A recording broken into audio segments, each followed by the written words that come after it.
get started with any questions that the press has for us on this beautiful sunny day in Augusta. Great. Good afternoon. This is Speaker Eves, and with me on the House side is Majority Leader Berry and Assistant Majority Leader McCabe. So we are ready for the press, and I don't know, Scott, do you want to start off this morning, or do you want us to start off with the folks in the room? You guys do what you said. I'll just listen to now. Thank you. You got it.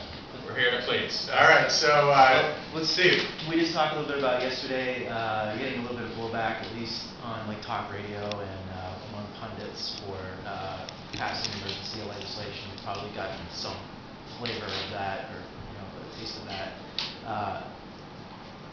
Any additional thoughts on passage of that yesterday? I mean, I'm going to look to the two sponsors of the bill because they were in the trenches from the start of this on the afternoon Friday all the way through yesterday. So, Senator Jackson or Senator McCabe? Additional thoughts? I mean, I'm not sure. I mean, it's been pretty much stated over and over again. What I think we were all thinking was that there's some issues that came up because of the Freedom of Information request. I think that we took a cooling off period to look at things that may be wrong with the concealed weapons permit, and this gives us the time to do that. I think we're all very much in support of open government. That being said, there's some things that might want to be looked at in the concealed weapons permit, and that's what we're giving the committee time to do. I mean, I was asked on Thursday by the BDN, well, what's your reaction to our Freedom of Information request? Well, I don't, why did you ask for it? Would be my initial reaction. They couldn't tell me that. So, and then the other thing is the other group that's asked for it, we don't even know who that is. I think if you're going to ask for a Freedom of Information request, then it should be Freedom of Information who's asking for it also. But, there's just things there that I think that we want to be thoughtful about and look at, and this is no means that people are going to vote a certain way on Wilson's bill. I think that you're going to see a completely different vote on Wilson's bill where it's a lot of debate and stuff like that. But I think that the legislature recognized that we might have an issue with this, and we're taking the time to deal with it thoughtfully. Yeah, thank you for the question. This is Representative McCabe. In regards to any pushback, I myself was on talk radio this morning, and it was a great discussion around this issue, and also I think going forward there's an opportunity for the public to weigh in on Representative Wilson's bill, as well as understand the issue a little bit better, and actually review Representative Wilson's bill to really get at what he's asking. Well, one of the criticisms that you're receiving, I think, is that by doing a temporary, and we talked about this a little bit yesterday, so I want somebody else to chime in if they could, but by doing a temporary suspension of the Freedom of Access Act on this, it would be very difficult to go back and walk it back if you do decide to change Representative Wilson's bill. Meaning,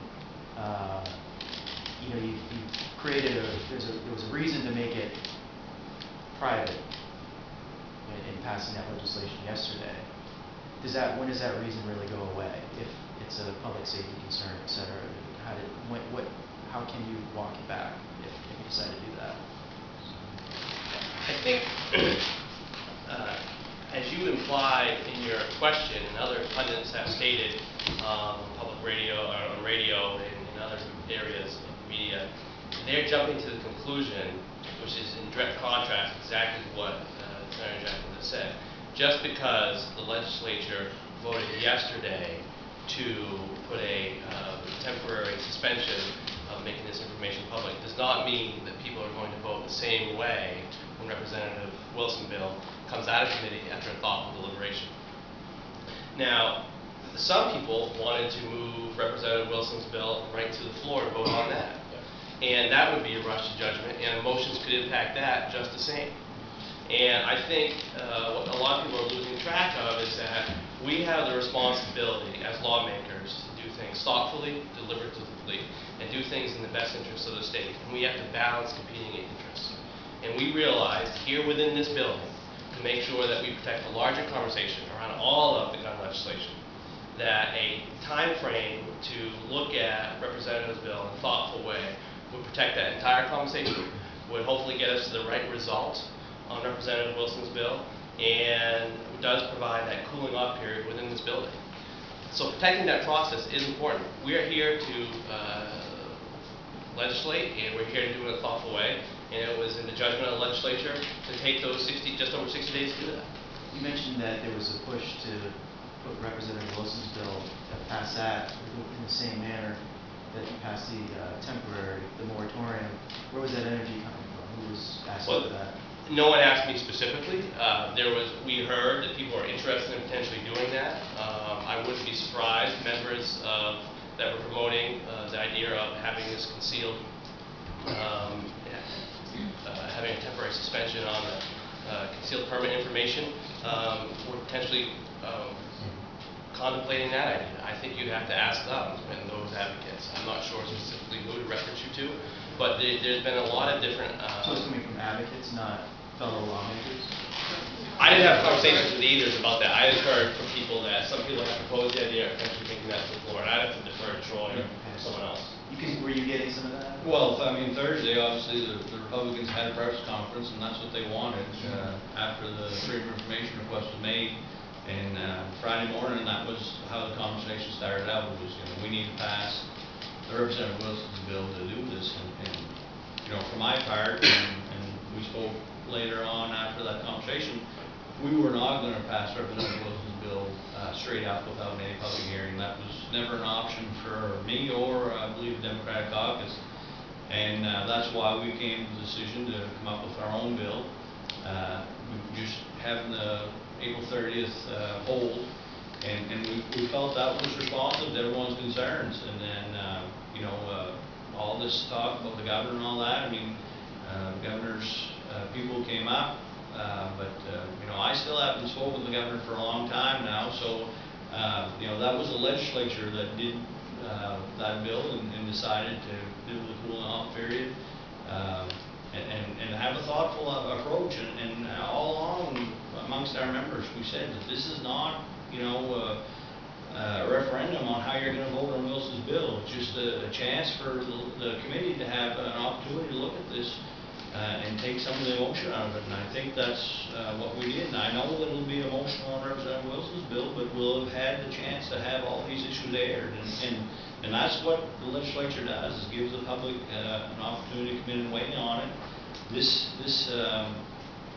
was just a way to take a big emotionally charged issue and give it time to work its way out like everything else does. Senator Jackson, how serious is the April 30th deadline? Are leaders really committed to that deadline, or is this one of those things that can wind up on the unfinished calendar and linger on until the 11th hour in June? Yes, Scott, the question was in regards to the April 30th sunset date, and the question was for Senator Jackson, but I just want to be really clear that in sort of pitching this idea to our members, I talked directly to over 70 of our members on the House side and made it very clear in that discussion that this was a sunset, it was a temporary measure, and April 30th was the sunset date. So I'm personally, and I'm assuming that the bulk of leadership is steadfast on that April 30th date, and we need to move forward with another measure that's before us. But what we did yesterday, and I think one of the reasons why it had overwhelming support was because of the sunset date. Was it a tough sell for your caucus? I mean, we know what the vote towers are, but that doesn't always mean. I think, this is Speaker Eves, and the question was this a tough sell for the Democratic caucus? And I think that the numbers do speak for themselves, and it was a spirited conversation that we had. And I think that the fact that people understood that it was temporary and allowed for a full process around Representative Wilson's bill is what got people there. If it weren't temporary, it wouldn't have happened. I'm sure of it.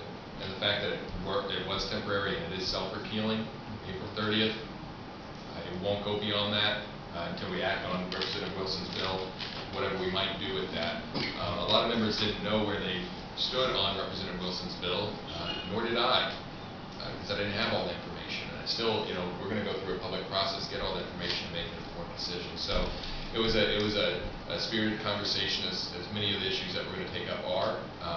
And I think at the end of the day, people felt that this was a reasonable approach that allowed us the time to give this the thoughtful deliberation that it needs. Gentlemen, were you afraid that you didn't have to vote to get Representative Wilson's bill back down to committee? Because it seems that that was the way it was things off and how the approach that you're talking about.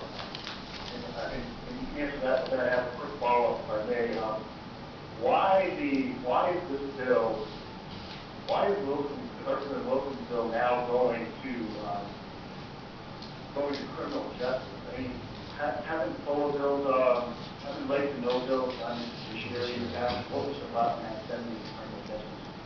So, Scott, I'll answer the first question. This is Representative McCabe, because this is a question you actually asked me on Sunday. And at that point in time, we hadn't met with our entire caucus. But at that point in time, I was confident that we had the votes for this measure to pass. And that was just through discussion with our members, talking through the issue and getting people there. You know, this wasn't an issue where there was arm twisting. It was a discussion. We had a caucus where we had lively discussion, many questions, and people pretty much got to supporting this measure on their own. As far as the second part, you know, I'm going to let one of the other folks answer that. I think that Representative Barry or... I'm going to defer to the presiding officers here. Sure. As far as your second question, this is Justin Alfond, Scott. That bill was referenced to judiciary. This is Representative Wilson's bill. It was referenced to judiciary, and that's where the bill is going to be heard. Oh, so it is going to judiciary. I'm sorry, I misunderstood. That's great, thanks. I just, the other quick follow-up here is, this idea of cooling off, you guys are under the impression that you can get the gene, back out of there. I put the gene back in the bottle, but I think it's more a case of letting the gene back out of the bottle because that's what you're looking for, where everyone's going to see that, how she's stressed. And also, will someone please explain what the constitutional emergency was? Because you can understand it when it comes to budget issues. Certainly, state could shut down, or we will not be able to execute government function and can't budget goes through. But no one's been able to clearly explain what the constitutional emergency was. Well, this is Seth Goodall, Scott. Your first question, in terms of, you're making the assumption that there are no warranted concerns around keeping any of that information public, based on your statement, by saying putting it all back in the bottle. And we're saying that we've heard from people on both sides of the issue that we need to have a deliberative, thoughtful process because there are issues. There are issues with domestic violence, there are issues with public safety, there are other issues with law enforcement. Now that doesn't mean that at the end of the day, the bill that may be passed, or may just be not passed, and all of it may be public after we have that conversation. But based on your assertion was that everything should be public no matter what. And we're saying we don't necessarily have... I didn't say that. There's a record. I just want to correct the record because I really just like having words in my mouth. So, and then everybody understands that there could be exceptions to this. But the question is, you guys, how do you get back to this deliberative conversation? Are Democrats and Republicans going to get closer on this issue as we get down the line? Because what we're hearing from Republicans is there will be no carve-out. Scott, I just wanted to trade roles with you for a second. Look, I just think that I understand and I respect, and I think everyone in this room, the legislative Democratic leaders, value and really believe in the right to know laws. However, in light of this situation and the balancing of all the interests, we want to have that process. And it's not reflective of what the vote will be at the end of the day. We know, as is done for many bills, many tough, challenging bills, that we will hear a lot of information from people on both sides as well as those in the middle. And I feel confident that the legislature can balance all those interests and pass or not pass a bill after we have intentional, deliberate discussions on the bill. And I just think that has to transpire, and that's going to take, and we're going to make sure it occurs over the next just over 60 days. Scott? And the emergency nature of constitutional emergency, will somebody address that? Well, I yeah, think that's just the way we always do it, because that's what I heard on the floor yesterday. That's just the way we do it. If we want to get something back. I don't know that that's the way we always do it, but I can think of a couple times in my 10 years here.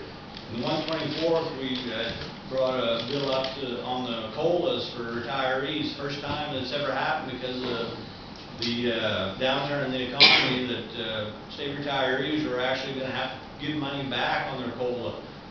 We passed that without going to hearing. Everyone agreed that was a good idea. And then the other one that I remember was when we repealed the collective bargaining law for loggers and truckers in Maine, which I obviously had a lot to do with. It was something that was really close to my heart. But we repealed that law without any public hearings or anything like that after it took 2 years to pass it. So that was something, at least for a certain part of Maine, I'm sure people would have wanted to have,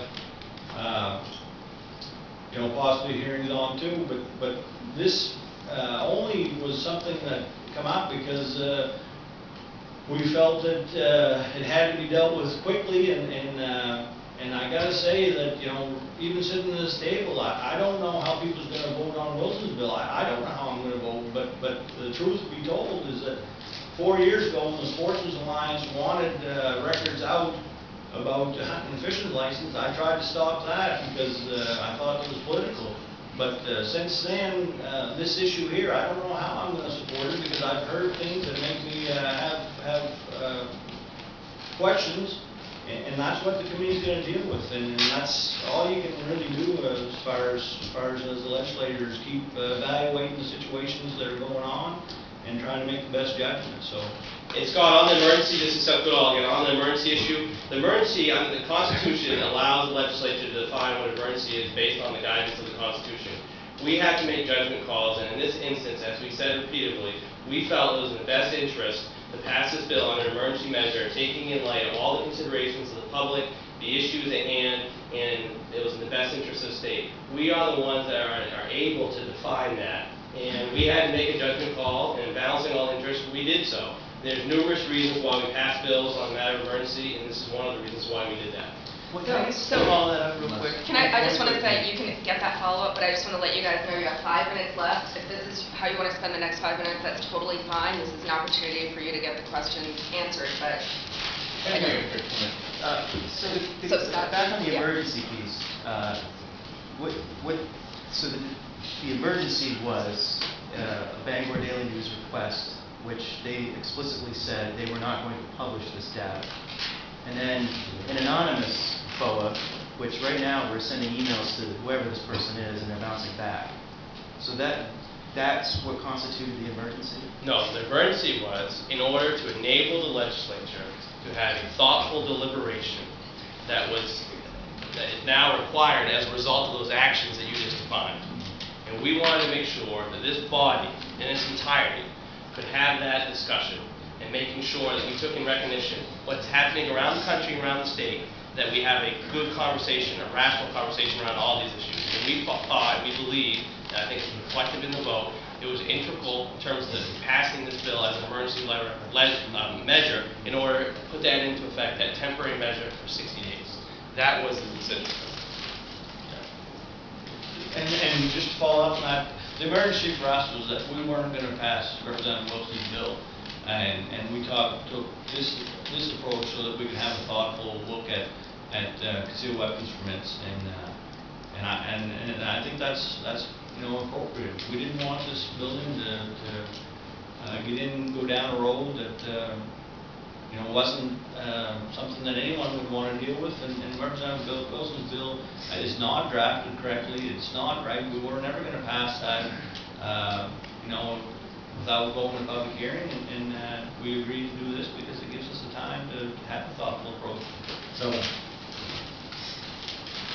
just one final point. The other thing the Constitution does say is that every legislature makes its own decisions based on, the people's selections in November around what the laws should be.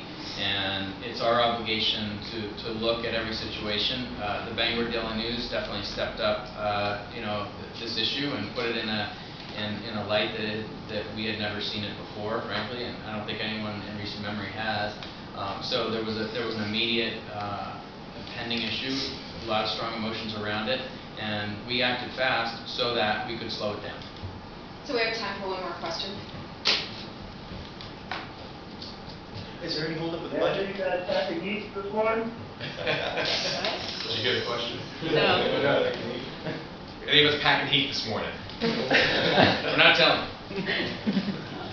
Is there any issues with the budget? I know it was it referenced yesterday, or not referenced, but was it moved yesterday? The first reading was given in the Senate yesterday, so yes, the question is, do we see any challenges with the supplemental budget? Yesterday, it was on the Senate calendar. We gave it its first reading and tabled it.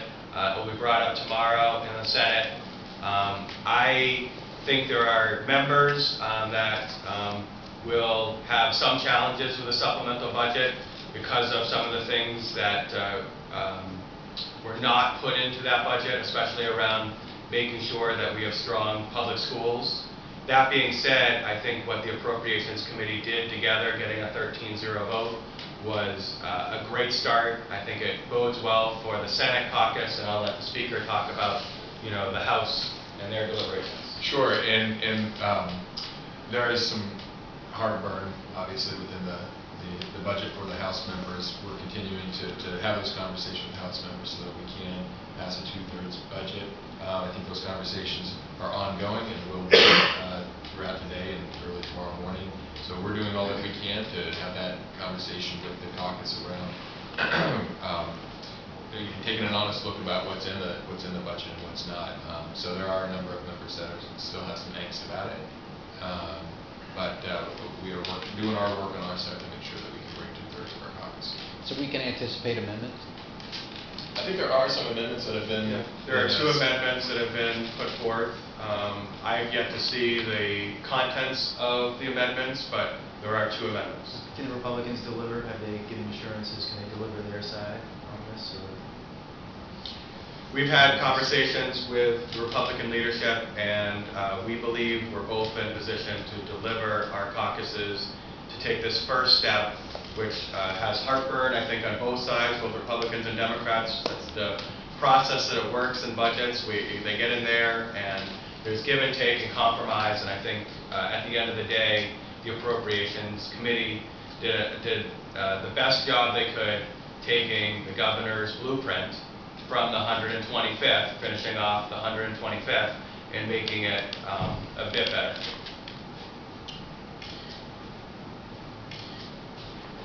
I'm just assuming we're out of time. Yes, I'm sorry.